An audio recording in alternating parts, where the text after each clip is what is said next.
Welcome to మెగా9 TV. Warangal జిల్లాలోని ఆ పాఠశాల వెరీ స్పెషల్. ఎందుకంటే ఆ స్కూల్ మొత్తానికి ఒకే టీచర్, ఒకే స్టూడెంట్ ఉంటారు. 3 ఏళ్లుగా ఆ ఒకే ఒక్క స్టూడెంట్ అక్కడ చదువుకుంటున్నాడు.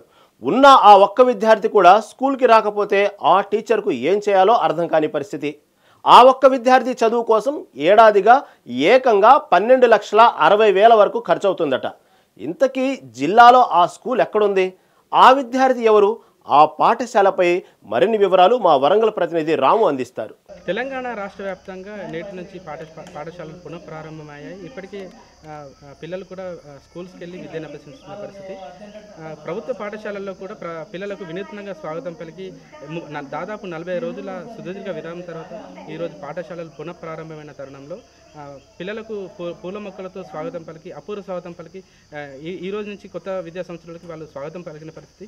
ప్రస్తుతం మనం ఒక ప్రత్యేకమైన పాఠశాలలో ఉన్నాం. వర్ధనపేట మండలం కోనాపురం గ్రామంలో ఉన్న మండల పరిషత్ పాఠశాలలో ఉన్నాం. ఇక్కడ పాఠశాల మొత్తానికి ఒకే ఒక విద్యార్థి గత సంవత్సరంలో విద్యను అభ్యసించేవారు. దీనికోసం కూడా తెలంగాణ రాష్ట్ర ప్రభుత్వం నుంచి 12 లక్షల రూపాయలు సంవత్సరానికి ఖర్చు పెడుతుంటే, కానీ ఈ సంవత్సరం వీళ్ళు కొంత కృషి చేసి ఒక అడ్మిషన్ కాస్త 2కు పెంచిన పరిస్థితి ఉంది.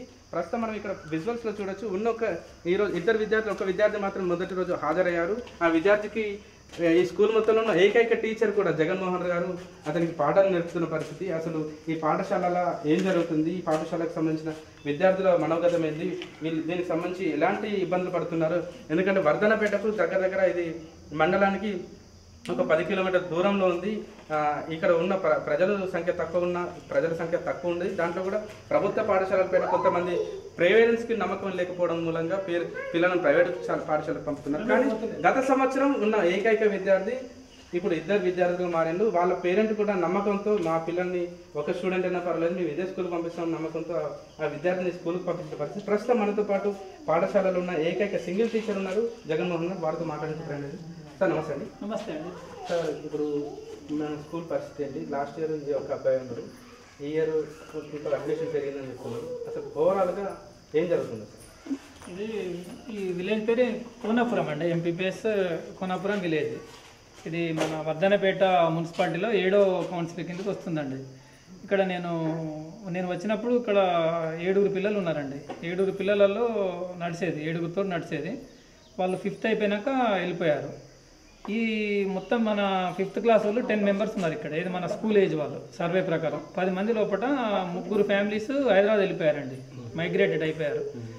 ఇక వాళ్ళు 6 వెళ్ళిపోయినాక ఈ సంవత్సరం 2 అడ్మిషన్స్ 2 ఉన్నారు అన్నట్టు. ఇంకా ఈ సంవత్సరం ఇంకొక పాప అడ్మిషన్ ఉంటే 3 అవుతుంది ఈ సంవత్సరం అన్నట్టుగా.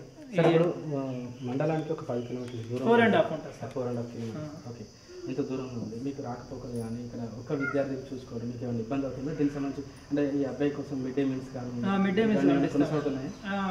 డే మీల్స్ ఇక్కడ వండుతారు సార్. ఒక అబ్బాయికైనా మిడ్ డే మీల్స్ వండిస్తాం, ఇంట్లో వండుకొని తీసుకొస్తారండి. ఈ సంవత్సరం లాస్ట్ ఇయర్ స్కావెంజర్ కూడా ఉందండి. ఇది స్కావెంజర్ కూడా ఈ బాత్రూమ్ క్లీన్ చేయడం కానీ అవి ఒక అబ్బాయికైనా కూడా యాజ్ పర్ స్కూల్ పెద్ద స్కూల్ ఎట్లా నడుస్తుందో అట్లనే నడుస్తుంది అన్నట్టు. ఇది అంటే ఇది మీకు రావడం పోవడం ఏం రావు సార్. ఇక్కడ వెహికల్స్ రావు, సైకిల్ మీద రాగిపోవాలి సార్. ఇక మీరు ఎక్కడి నుంచి వస్తారు సార్? నేను వర్ధనపేట నుంచి సైకిల్ తీసుకొని వస్తాను సార్. ఇక అంటే మీరు ఎక్కడి నుంచి రావాలి డ్యూటీ? మాది వరంగల్ సార్ ప్రాపర్. అటు నుంచే వస్తాం ఇక. ఓకే, అంటే ఒకే విద్యార్థికి మీరు పాఠాలు చెప్తున్న పరిస్థితి. అంటే దీంట్లో అంటే ఇక్కడ ఎక్కువ మంది జనాభా లేకనా, లేకపోతే ఒకే ఒక విద్యార్థి రావడానికి కారణం ఏంటనుకుంటున్నారు? అయితే ఇక్కడ ఉన్నది స్కూలు మొత్తం 40 ఫ్యామిలీస్ ఉంటాయి సార్. మన 1 నుంచి 5 తరగతి పిల్లలు 10 మంది ఉన్నారు ఇక్కడ, ఆ ఏజ్ వాళ్ళు. మిగతా వాళ్ళు అంగన్వాళ్ళు 8 మంది ఉన్నారు. హై స్కూల్ వాళ్ళకు 10 మంది ఉన్నారు. అయితే మన ప్రైమరీ స్కూల్ 10 మంది లోపల 3-4 ఫ్యామిలీస్ మైగ్రేట్ అయింది సార్, హైదరాబాద్ వెళ్ళారు. ఇది ఉపాధి నిమిత్తం. ఇక్కడ ఉన్నది 2 ఫ్యామిలీస్. ఆ 2 ఫ్యామిలీస్ల పిల్లలు మాత్రం ఇక్కడికి 2 వస్తారు అంతే. ఇక మీరు హన్మకొండ నుంచి రోజు ఇక్కడికి వచ్చి ఉన్న ఏకైక స్టూడెంట్ కోసం పాఠాలు చెప్తున్న పరిస్థితి. అంటే ఇది రావడం పోవడంలో మీకు ఏదైనా ఇబ్బందులు ఉన్నాయా? ప్రభుత్వం సర్వీస్ చెప్పాలనుకుంటున్నారు? ఇబ్బందులు అంటే ఏం లేదు సార్. నేను ఇక్కడికి ఆటోస్ ఉంటాయి సార్, ఆటో నిండుతూనే వస్తాను కాబట్టి సైకిల్ తీసుకొని వస్తా, టైం ప్రకారం వచ్చిపోతాం. అయితే నాకేంటంటే ఒక్క పిల్లగాడు కూడా వీడు ఎట్టన్నా లీవ్ పెట్టినప్పుడు మాత్రం ప్రాబ్లం అవుతుంది సార్. సింగిల్ టీచర్ కాబట్టి ఇక అంగన్వాడీ మేడంకు అప్పచెప్పిపోతుంది సార్. ఇక గతంలో మీరు వేరే స్కూల్ ఏమైనా పనిచేసిన అనుభవం ఉందా సార్? అంటే మీరు ఇంతకుముందు చేసిన దగ్గర చాలామంది స్టూడెంట్స్ మధ్యలో ఉంటుండొచ్చు, కానీ ఇప్పుడు ఏకైక స్టూడెంట్ మీరు అతను మాత్రమే ఉంటారు. మళ్ళీ దాని తర్వాత ఒక కుక్, ఒక స్కావెంజర్. ఇది టోటల్గా ఏ విధంగా ఉంటుంది? ఇప్పుడు ఒక 6-7 పిల్లలు ఉంటేనే బాగుంటుంది సార్, స్కూల్ అట్మాస్ఫియర్ అని ఉంటుంది సార్. ఒక్క అబ్బాయి ఒక్క టీచర్ అంటే ఇక అతనికి పొద్దున్న అతను నేనే ఉంటాం. ఇక ఇంతకుముందు గోవిందరాపేట మండలంలో 10 years డిప్యుటేషన్ చేశాను సార్. హై స్కూల్ ఇంగ్లీష్ చెప్పేవాడిని. మా గోవిందరాపేటలో 22 నెలలు సర్వీస్ ఉంది సార్ గోవిందరాపేట మండలం లోపల. ఇక 317లో ఇటు వచ్చా సార్. ఇక్కడికి వచ్చి 4వ సంవత్సరం ఇది. ఫస్ట్ ఇయర్ 7 members ఉన్నారు. గత 2 ఏళ్ళ మాత్రం ఈ అబ్బాయి ఫస్ట్ క్లాస్ సెకండ్ క్లాస్. ఓవరాల్గా మీరు ఒక సింగిల్ టీచర్, అతను ఒక సింగిల్ స్టూడెంట్. ఈ ఎక్స్పీరియన్స్ ఎలా ఉంది? ఎక్స్పీరియన్స్ అంటే ఇక కష్టమే సార్ కొంచెం. సింగిల్ టీచర్ సింగిల్ స్టూడెంట్ అంటే ఒక 5, 6, 7 పిల్లలు ఉంటే అతనికి కూడా ఆటపాటలతోటి కొంచెం ఎవరైనా పియర్ గ్రూప్ లాగా ఉంటుంది సార్. ఇక అతను కూడా ఒక్కరోజు ఎట్లా ఊరు పోయినప్పుడు నేను ఉత్తనే కూర్చుంటా సార్. ఇక నేను లీవ్ పెట్టినప్పుడు కూడా అతనికి ఇబ్బంది అవుతూ ఉంటుంది. ఇక మండల కేంద్రానికి దాదాపుగా ఒక 5 kilometerల దూరంలో ఉంటుంది. ఇక్కడ రావడం కూడా కొంత కష్టంగా ఉంటుంది. ఆటోలు వస్తే ఆటోలు నిండితే మాత్రం రావాలి. కానీ నేను హన్మకొండ నుంచి రెగ్యులర్గా ఇక్కడికి వస్తున్నాను. హన్మకొండ నుంచి వర్ధనపేట బస్కి వచ్చి వర్ధనపేట నుంచి సైకిల్ ద్వారా ఇక్కడికి వచ్చి ఒక్కొక్క స్టూడెంట్ అయినా కూడా నేను ఏమాత్రం నిర్లక్ష్యం చేయకుండా తనకి ఎప్పటికప్పుడు విద్యాబుద్ధులు నేర్పే ప్రయత్నం చేస్తున్నాను.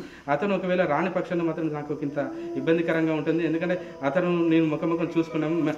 అతను వస్తే కానీ నేను పాఠాలు చెప్పలేని పరిస్థితి, నాకు ఏం చేయాలో తెలియని పరిస్థితి ఉంది. ఇది ఒక వింత అనుభవంగా ఉంది. గతంలో పనిచేసిన చోట చాలా మంది స్టూడెంట్స్ ఉన్నారు, కానీ ఇక్కడ గత సంవత్సరం నుంచి కూడా ఒకటే స్టూడెంట్ ఉన్నారు. ఈ ఇయర్ ఒక అడ్మిషన్ పెరిగింది. ఆ అడ్మిషన్ పెరగడం వల్ల కొంత ఏం జరుగుతుందో చూడాలి. కానీ ఎంతైనా కూడా ప్రభుత్వ విద్యపైన పేరెంట్స్ ఎవరైతే ఉంటారో ప్రభుత్వ విద్యపైన కాన్సన్ట్రేట్ చేసి ఖచ్చితంగా కూడా ప్రభుత్వ పాఠశాలకు పిల్లలకు పంపిస్తే ఒకవైపు ఆర్థిక భారం తగ్గుతుంది, నాణ్యమైన విద్య అందుతుందని చెప్పేసి చెప్తున్న పరిస్థితి. ఇప్పటికైనా కూడా పేరెంట్స్ ప్రభుత్వ విద్యపైన మొగ్గు చూపాలి.